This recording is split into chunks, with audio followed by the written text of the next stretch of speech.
Dahulu kala, ada sekelompok kaum yang dikenal sebagai Ya'juj dan Ma'juj.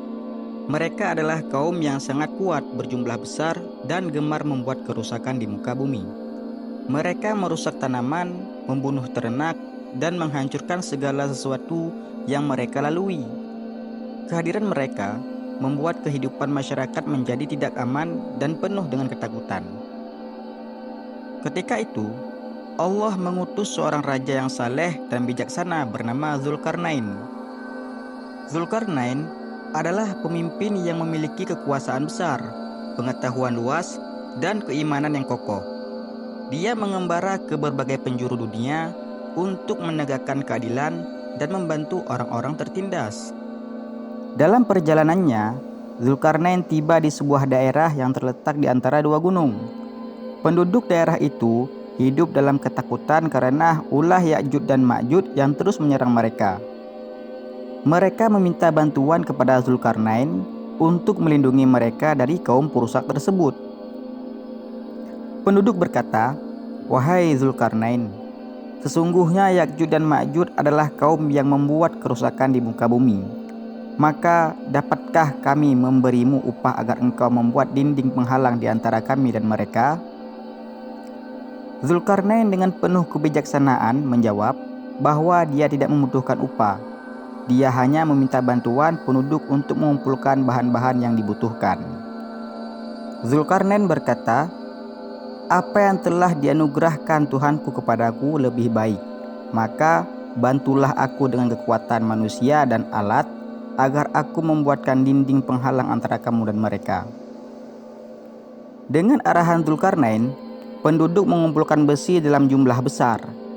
Besi-besi itu kemudian ditumpuk di antara dua gunung hingga membentuk dinding yang tinggi dan kokoh. Setelah itu, Zulkarnain memerintahkan untuk menyalakan api besar guna melelehkan tembaga. Tembaga cair itu kemudian dituangkan ke atas tumpukan besi, membuatnya semakin kuat dan tak tertembus. Ketika tembok selesai dibangun, Zulkarnain berkata, "Ini adalah rahmat dari Tuhanku. Maka apabila janji Tuhanku telah datang, dia akan menghancurkannya dan janji Tuhanku itu benar." Tembok tersebut menjadi penghalang yang sangat kokoh. Ya'juj dan Ma'juj tidak mampu memanjat atau melubangi tembok itu, sehingga penduduk setempat akhirnya bisa hidup dalam kedamaian.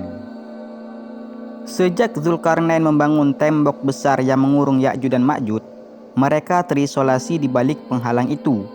Tembok tersebut begitu kuat dan kokoh, terbuat dari lapisan besi yang dicairkan dengan tembaga, sehingga mereka tidak mampu melubanginya apalagi menghancurkannya.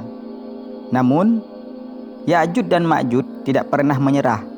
Setiap hari mereka terus menggali tembok itu dengan segala cara yang mereka miliki.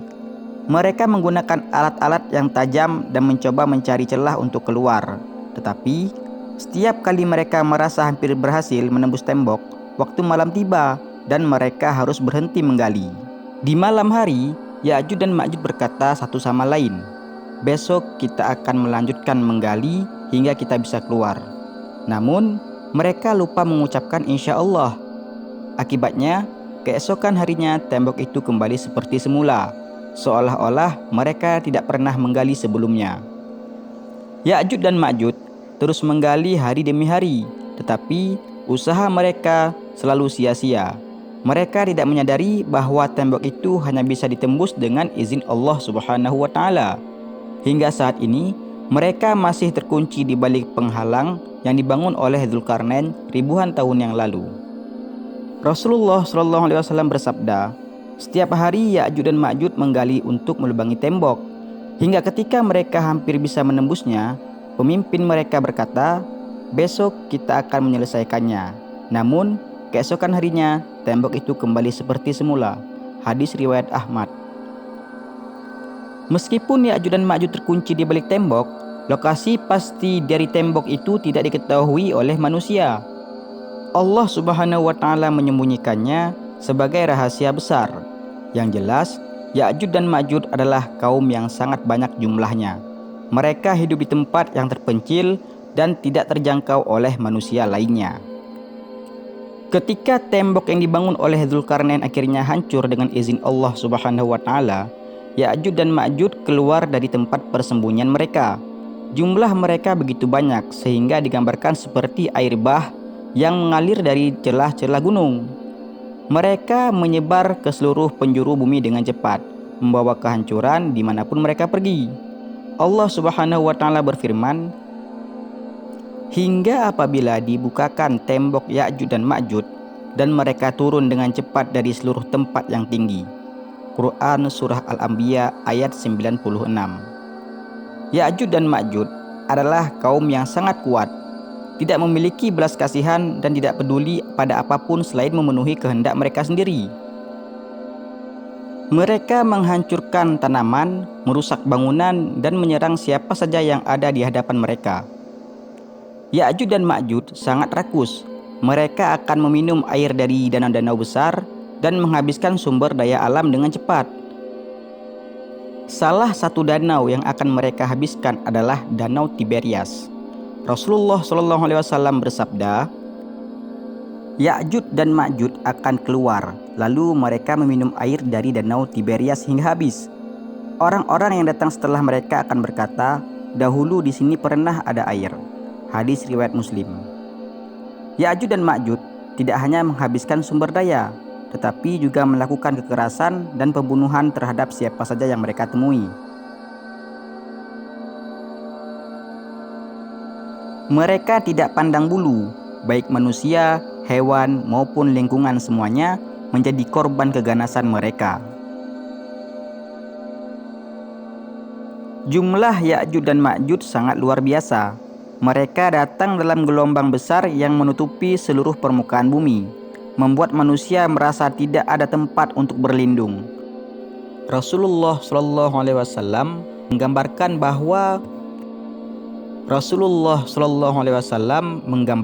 bahwa mereka seperti belalang yang berhamburan ke segala arah.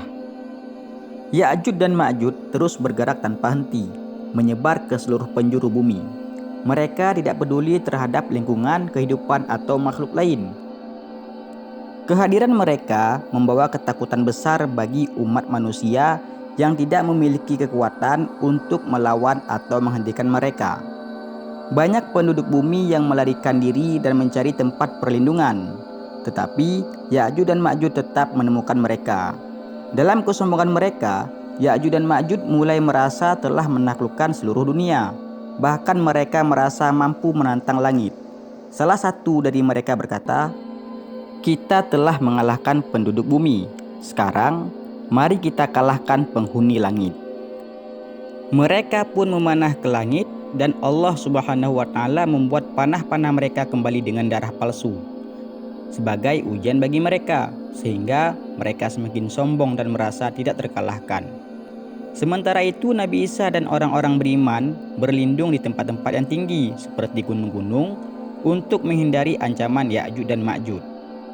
Mereka tahu bahwa hanya Allah Subhanahu wa taala yang dapat menyelamatkan mereka dari bahaya ini.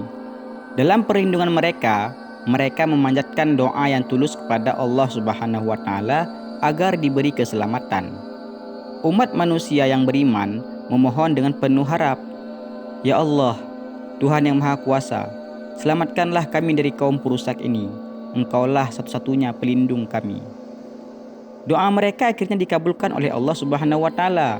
Tetapi kehancuran Ya'juj dan Ma'juj akan terjadi dengan cara yang tidak terduga, sebagaimana hanya Allah yang mampu mengubah takdir makhluknya. Allah Subhanahu wa taala mendengar doa-doa orang-orang yang beriman dan mengirimkan azab kepada Ya'juj dan Ma'juj dengan cara yang sangat mudah. Allah mengutus makhluk kecil seperti ulat atau serangga untuk menyerang leher mereka. Serangga ini masuk ke dalam leher mereka, menyebabkan mereka mati secara serentak. Rasulullah SAW bersabda, kemudian Allah mengirimkan penyakit seperti ulat yang menyerang leher mereka, lalu mereka mati bergelimpangan seperti kematian satu jiwa. Hadis riwayat Muslim. Dalam waktu singkat, seluruh Ya'juj dan Ma'juj, bangkai mereka menutupi bumi dan menimbulkan bau busuk yang sangat menyengat. Setelah Ya'juj dan Ma'juj dimusnahkan dengan izin Allah Subhanahu wa taala, bumi dipenuhi oleh jasad-jasad mereka yang bergelimpangan. Jumlahnya yang sangat besar membuat tubuh-tubuh mereka menumpuk di seluruh penjuru bumi, menyisakan bau busuk yang menyengat dan mencemari lingkungan.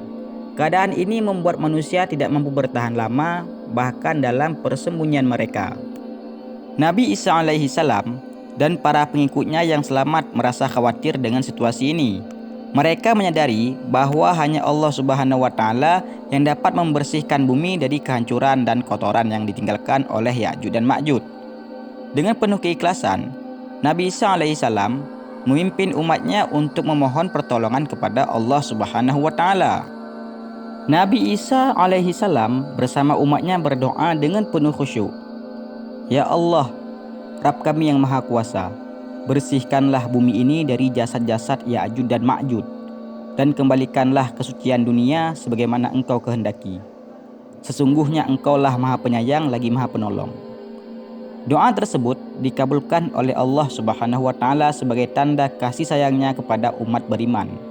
Allah mengutus makhluk-makhluk besar untuk melaksanakan tugas pembersihan ini. Allah Subhanahu wa Ta'ala mengirimkan burung-burung besar dengan ukuran sebesar unta. Burung-burung ini turun ke bumi, mencengkeram jasad-jasad Ya'juj dan Ma'juj, lalu membawanya ke tempat yang jauh dari pemukiman manusia. Rasulullah SAW bersabda, kemudian Allah mengirimkan burung-burung sebesar leher unta yang membawa tubuh mereka dan melemparkannya ke tempat yang Allah kehendaki. Hadis riwayat Muslim. Dalam waktu singkat, bumi menjadi kosong dari jasad-jasad Ya'juj dan Ma'juj. Semua bangkai mereka dipindahkan ke tempat yang hanya diketahui oleh Allah Subhanahu wa Ta'ala, sehingga manusia tidak perlu lagi khawatir tentang keberadaan mereka. Lalu Allah menurunkan hujan yang sangat deras, membersihkan bumi dari bau busuk yang disebabkan oleh jasad-jasad Ya'juj dan Ma'juj. Air hujan yang turun membawa keberkahan dan kesucian, menyucikan udara dan tanah. Bumi yang semula penuh dengan kehancuran kini kembali disucikan oleh hujan yang penuh rahmat. Tanah yang sebelumnya tandus akibat kekotoran mulai menjadi subur kembali, dan udara yang penuh dengan bau busuk kini menjadi segar. Dengan berkah hujan yang turun, bumi kembali menjadi tempat yang nyaman untuk dihuni. Keberkahan mulai terasa di setiap sudut dunia, dan umat manusia kembali merasakan ketenangan setelah lama berada dalam penderitaan akibat kehadiran Ya'juj dan Ma'juj. Pembersihan ini menjadi simbol dari pertolongan Allah yang datang tepat pada waktunya untuk menyelamatkan umat-umat yang beriman dan memberikan keberkahan kepada mereka. Setelah Allah menurunkan azab kepada Ya'juj dan Ma'juj, kehidupan di bumi mulai memasuki era baru.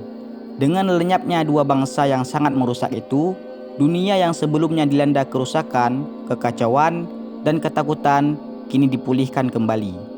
Keberkahan dan kedamaian yang selama ini hilang akhirnya kembali menghiasi bumi. Semua itu terjadi di bawah kepemimpinan Nabi Isa alaihissalam yang diutus oleh Allah Subhanahu wa Ta'ala untuk memimpin umat manusia menuju kebaikan dan keadilan. Nabi Isa alaihissalam yang kembali setelah masa yang panjang memimpin umat manusia dengan kebijakan dan kasih sayang. Beliau mengajarkan umat untuk kembali kepada agama Allah yang benar, mengamalkan ajaran-ajarannya, dan menjalani hidup dalam keadilan. Masyarakat yang sebelumnya terpecah karena fitnah dan kekejaman Ya'juj dan Ma'juj kini bersatu di bawah petunjuk Nabi Isa alaihissalam. Di bawah kepemimpinan beliau, hukum-hukum Allah ditegakkan dengan tegas, dan setiap individu diperlakukan dengan adil. Tidak ada lagi ketidakadilan, penindasan, atau pertumpahan darah. Semua umat manusia hidup dalam kesejahteraan dan saling mendukung. Beliau menegakkan kebenaran dengan penuh kelembutan, namun tetap tegas dalam menghadapi setiap permasalahan. Selama masa kepemimpinan Nabi Isa alaihissalam, bumi kembali menjadi tempat yang penuh dengan kedamaian dan keberkahan. Tanah menjadi subur, hasil panen melimpah, dan cuaca mendukung kehidupan manusia. Kehidupan yang penuh dengan kebaikan ini dirasakan oleh seluruh umat manusia yang mengikutinya. Tidak ada lagi kelaparan atau kesulitan yang menghantui mereka, karena semuanya mendapat rezeki yang cukup dan berkah dari Allah Subhanahu wa Ta'ala. Kehidupan sosial pun berkembang dengan harmonis. Masyarakat saling tolong-menolong, dan hidup dalam rasa persaudaraan. Tidak ada lagi permusuhan, peperangan, atau kesenjangan sosial yang memisahkan satu individu dengan yang lainnya. Semua orang diperlakukan dengan adil tanpa pandang bulu. Kehidupan umat manusia menjadi penuh keberkahan. Nabi Isa alaihissalam memberikan petunjuk hidup yang benar, mengajarkan umat untuk bersyukur atas nikmat yang diberikan Allah, dan memanfaatkan waktu dan sumber daya yang ada untuk kebaikan. Umat manusia pun hidup dalam ketenangan jiwa, karena mereka tahu bahwa hidup ini adalah ujian dari Allah dan mereka harus mempersiapkan diri untuk kehidupan yang kekal di akhirat. Namun, meskipun kehidupan berjalan damai dan penuh keberkahan, Nabi Isa alaihissalam dan umat manusia tahu bahwa hidup di dunia ini tidak abadi. Kiamat yang telah dijanjikan Allah semakin dekat. Setiap hari yang berlalu adalah pengingat bagi umat manusia akan akhir kehidupan dunia ini. Nabi Isa alaihissalam sebagai pemimpin umat manusia yang bijaksana mengingatkan mereka untuk selalu menjaga keimanan dan ketakwaan kepada Allah Subhanahu wa taala. Beliau mengingatkan umatnya untuk tidak terlena dengan kedamaian dan keberkahan dunia ini, karena kehidupan akhirat adalah tujuan yang lebih hakiki. Dengan demikian, meskipun tanda-tanda kiamat semakin dekat, kehidupan di bumi selama kepemimpinan Nabi Isa alaihissalam adalah waktu yang penuh kedamaian, kebaikan, dan keberkahan. Semua umat manusia yang mengikuti petunjuk Allah hidup dengan damai, dan setiap hari mereka mengingat bahwa hidup ini adalah perjalanan menuju kehidupan yang kekal di akhirat. Kehidupan yang kembali damai ini mengajarkan umat manusia bahwa dengan kembali kepada ajaran Allah, hidup dapat berjalan dengan adil, harmonis, dan penuh berkah. Namun, juga mengingatkan bahwa dunia ini hanyalah sementara, dan kehidupan yang sesungguhnya adalah kehidupan yang kekal di akhirat. Wallahu a'lam.